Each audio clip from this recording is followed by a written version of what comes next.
Hey everybody, it's Ed Forbes here. Welcome back to the Art of Photography Vlog Edition. Today we are talking about the summer reading list. I'm trying to take a tone here that's very serious and academic. I'm obviously very liberated since I quit my teaching job, and I should have dug out my old mortarboard from graduation to do this episode. Anyway, I had an idea that I would throw together that I think there's a little bit of weight to this, and it's something I kind of want to see some stuff collected. Over the last couple of years that I've been doing these shows, since 2008, there are off and on times that I recommend books. Sometimes I've thought, or I've talked more of things like productivity and stuff like that, and I thought it would be cool to put together a summer reading list. People tend to have a little more time when they go on vacation during the summer, especially now that you probably have an iPad or Kindle that you read on, and I thought it would be fun to compile a list of summer reading stuff. And I've got these divided into some sections. I'm going to put a link below. You can check it out in the show notes. I will be upfront in saying that I'm using affiliate linking on here, so if you like the podcast and you want to support it, you are more than welcome to click on any of these links if you decide to buy one of these off of Amazon, or you can go get them somewhere else. It's up to you. But anyway, it does help the show. So disclaimer there. But I really did want to put together a list of stuff. And there's a lot of things I've been talking about recently in this. And I kind of wanted to go through the list a little bit. So, if you click on the link and open it in a window, you can kind of look through with me as you're watching this if you're on a computer. A couple things I wanted to do were productivity books. And there are two. I'm kind of funny with productivity books because, it's called productivity porn in the business, but it's real easy to start reading about being efficient and not actually being efficient. But there's two that I really recommend that helped me out a long time ago. A couple months ago, I did an episode called GTD for Photographers, and if you haven't seen it, you can check it out. GTD, I'll briefly explain, is a method that a gentleman named David Allen came up with a couple years ago. I'm a big proponent of GTD, and I plan on doing some more episodes talking about how GTD, which is a system of becoming organized with your day-to-day stuff, how creativity can fit into that in a non-stifling way, because I think that's kind of a challenge. When we come up with productivity and to-do lists, being creative and doing creative work is not a checklist on an item. It's more complicated than that. And so, if you want to bone up on that before we get into some more of that, Getting Things Done is a wonderful book. Highly recommend it.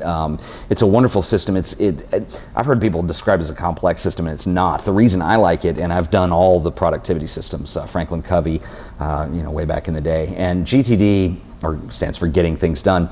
The reason I like it so much is because I tend to fall off the wagon. We all do. We get busy. It's triage. We're just trying to get a project done or a deadline, or work fires up, or you have a family thing, or whatever you got to do to get done. So we tend to fall off the wagon. It's really easy to get back on the wagon with GTD. We'll talk about that in some future episodes. Another interesting note on that: one of our a gentleman named Lewis, who is a senior employee at a very well-known tech company. Lewis actually hooked me up with David Allen, and talk about, you could have knocked me over with a feather the day I got an email from David Allen. It was a couple weeks ago after Lewis set that up, and special thanks to Lewis for doing that. He's a totally cool guy, and I'm actually doing an interview with David Allen for David Allen's podcast. And the name may not be much to you if you're not into GTD, but this is a guy, New York Times best-selling author. And GTD changed my life so much a couple years ago. It was really bizarre to get that invitation in a very cool way, and so special thanks to Lewis for hooking that up. But anyway, it's for David Allen's GTD Connect, which is a podcast that's available on his subscription series. And I'm very nervous about it, trying to prepare, and very excited all at the same time, because I think it's going to be really cool, because we're going to talk about creativity and a lot of that kind of stuff, and so I will bring that to the podcast as well. Anyway, I said a lot about GTD. I'm not going to do that with every book on this list, but I really think it is worth selling on you. I have an audio copy, I have a hard copy, and I keep a copy on my iPad, and I refer to them constantly, so it really was a life changer for me. The only other productivity book that I've really found that made a difference for me is a book called The Now Habit. And if you're like me, I have a big problem with procrastination sometimes. It's like you get lazy, I have other things to do, prioritization's off, whatever, but I tend to procrastinate sometimes, which is odd to say because I've been actually getting these podcasts out pretty regularly. But I used to have a big problem with it. And there's a book called The Now Habit, written by Neil Fiore, who is a psychologist and also a hypnotist, which is bizarre. But it's a really good book that explores a lot of the reasons we procrastinate and kind of suggests some things that you can do to kind of, I hate the word life hack, but some things you can do to make adjustments in your own schedule and your own groove that help get things done better. So they're a really good combination of books. There's some others that I want want to recommend as far as creativity and art go, and I get a lot of requests for, hey, what do you recommend in this area? There's a couple books here that I recommend. The first one being The Creative Habit by Twyla Tharp. It's very good. It's probably largely ghostwritten, but there's some really wonderful stuff in there. Get it. It's incredible. I'm actually in the middle of that right now. A couple that I have finished years ago that I really recommend and love. The War of Art by Stephen Pressfield is excellent. It's kind of written, The Art of War, the famous Japanese treatise on learning who your enemy is and all that, which people still read today. He wrote a kind of a little bit of a take on that called The War of Art, which talks about being creative and treating art like work, and you're getting to it, and I hate to use the phrase getting things done over and over, but that's what it is being productive in creative work, which is very difficult.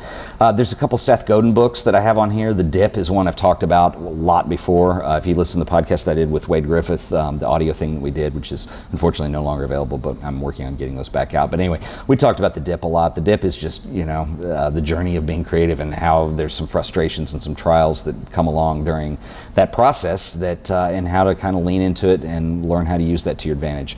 The Dip is very good. If the Dip applies to anything. It could be a career, not necessarily in the arts. It could be a career in the corporate world, or it can be just with most of you guys who watch this show, just even if you're not looking at making a career out of it, I mean, just the progress of becoming a great photographer.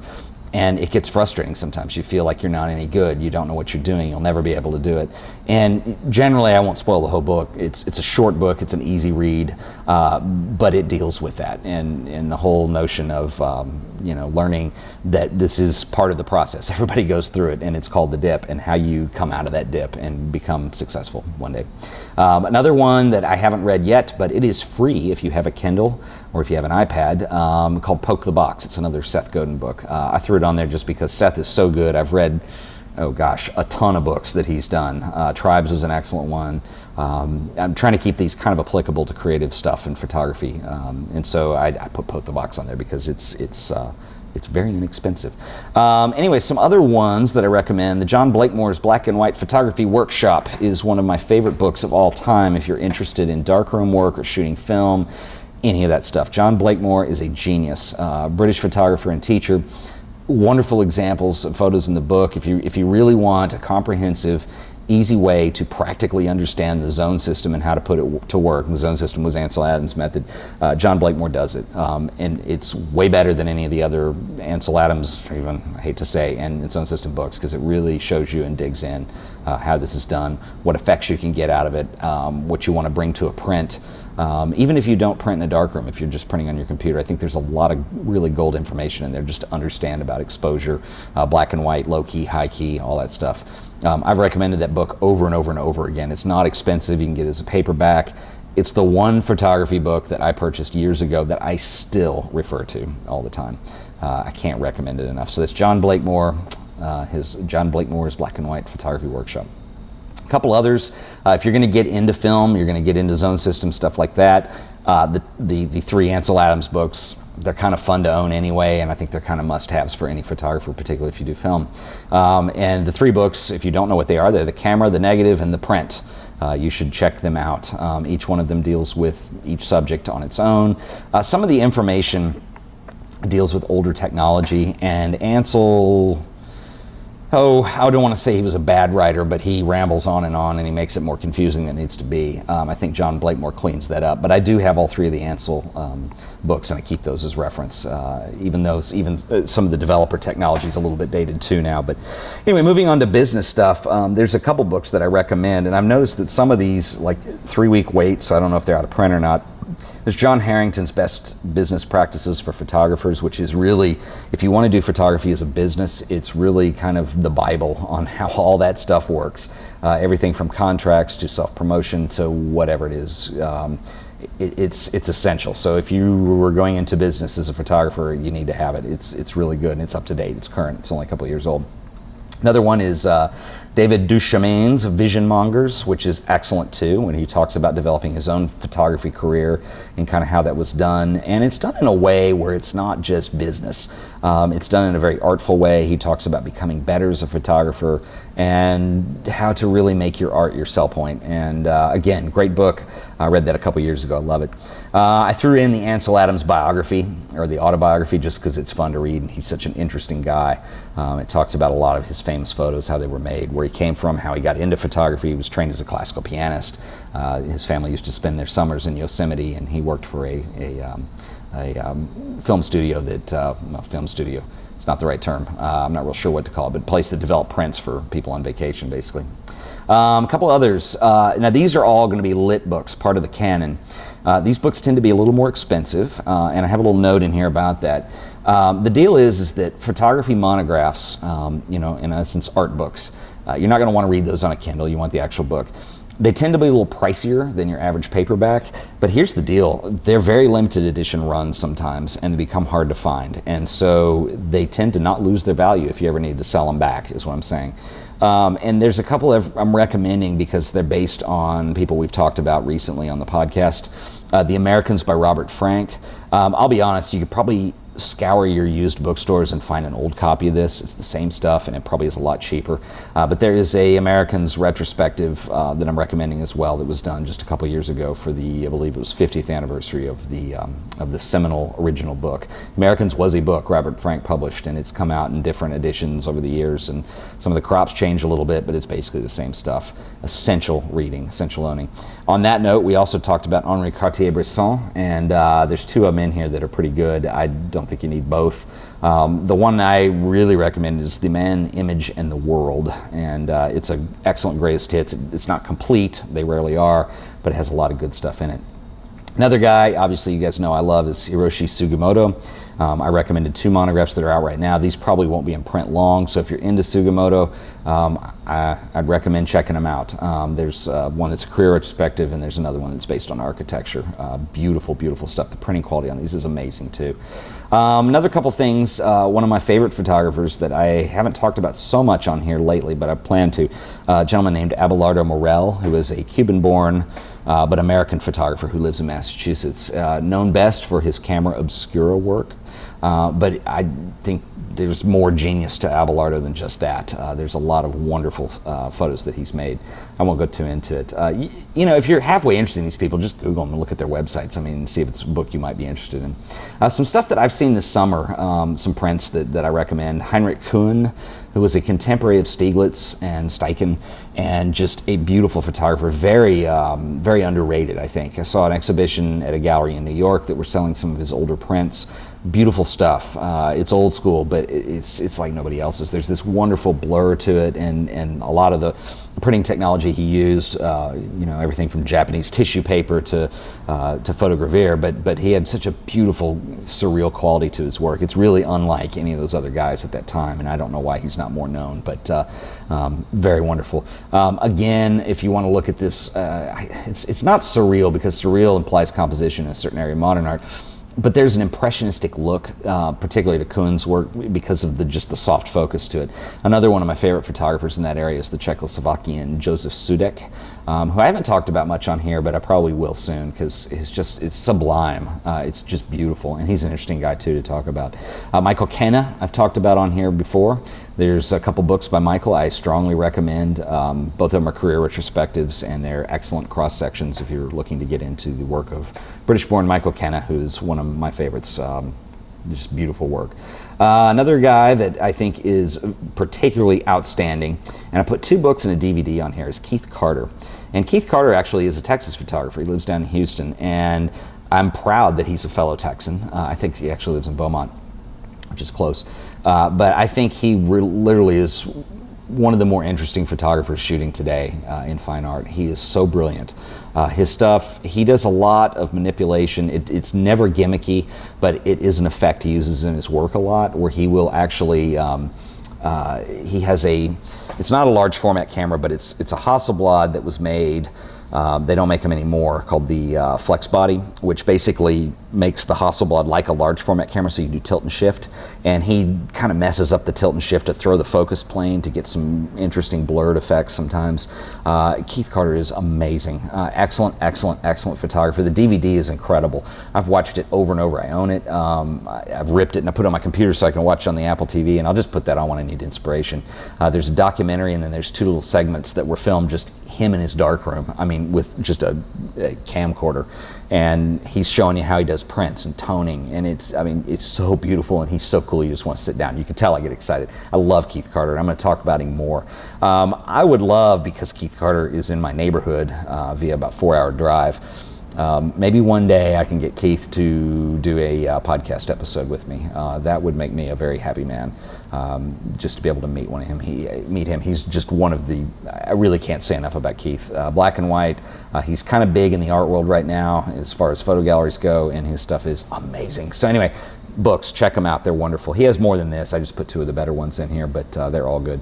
And then finally, one guy I talked about a long time ago on this show, and this caught my eye. I don't own this book, but I am going to order it. I'm going to order it tonight. Saul Leiter. I can't remember if it's Saul Leiter or Saul Leiter. But anyway, Saul, early colorist, but was not known at the time. He was a photojournalist, did most of his work in black and white, and actually shot a bunch of personal work that was all color. And he kind of brought a lot of this out in some series of exhibitions he did probably about 10, 20 years ago. And it's kind of taken everyone's breath away, because it's such an interesting use of abstraction and color, but not too abstract. And it's hard to explain his work. I have talked about him on the show before, and there's a book called Early Color, which is now out of print, and as you can see, the used copies go for a little bit of money. I would never part with mine. It's one of my favorite books. But there was an episode that we did on color, and I will link that below in the show notes. And anyway, there's a new book that's got some images I haven't seen in it that are just drop dead gorgeous. And so that's a new one I've got to order too. So see, even I have to participate in the summer reading list. So anyway, books are great. I'm a huge book guy, and it's a great way to learn. It's a great way to, whether it's something from productivity to creativity to collecting artist monographs. I'm going to do some more. I haven't done them in a little while, but I mean, obviously, if you know the videos that I've done a huge chunk of them where I just throw the book on a table and give you a review of it. I'm really into books. And one thing I'm going to say now, too, that I think is kind of sad is that the print industry, particularly the book industry, has been in so much trouble in the last couple of years as far as being able to sell their stuff. And this is sad. And books are very, I work at an art museum, and when we do a catalog for a show, it's not my department that does it, but it's gotten to where it's pretty expensive to do short runs, especially of books, bound books. And so people are moving to ebooks and the like, and it's hard to see where this is going to shake out. I love ebooks. I love reading them on my iPad. I've considered buying a Kindle, but I love it for text-based books. For picture books, I just don't want it in that format. I want something that's tactile, that I can touch. And so I don't know, I'm not an investor guy, but I think books are pretty safe investment right now, because I think in a couple of years you're going to see the availability of new books to go to almost nothing. I mean, I think if you live in the United States, the fall of Borders last year was a huge blow to that industry. And I remember a time, I loved Borders, and I mean, I was probably part of the problem. I didn't buy them in there. They were too expensive. I'd go drink coffee and view them and then go buy them on Amazon later. Don't tell anybody. But anyway, but I loved Borders. I mean, there was a time in my life, particularly in the height of the tech boom, late 90s, where I had a lot of extra money because I had a cush job at the time, and I bought a lot of books from Borders. This is before Amazon was really rolling as they are today. And the selection alone that Borders had towards the end was a horrible sign that they were not going to survive. And I know I can't judge a whole bookstore based on art books, but it's just kind of how it was. Anyway, summer reading list, go check it out. Link is below. If you don't have it, for whatever reason, it's theartofphotography.tv. I'll link it off the homepage, or you can go to theartofphotography.tv/summer-reading-list. And that will take you there. I thought this would be kind of fun to do. Participate if you like. Summer reading list, check it out. Thank you everybody for viewing. Once again, this has been The Art of Photography, and thank you for watching.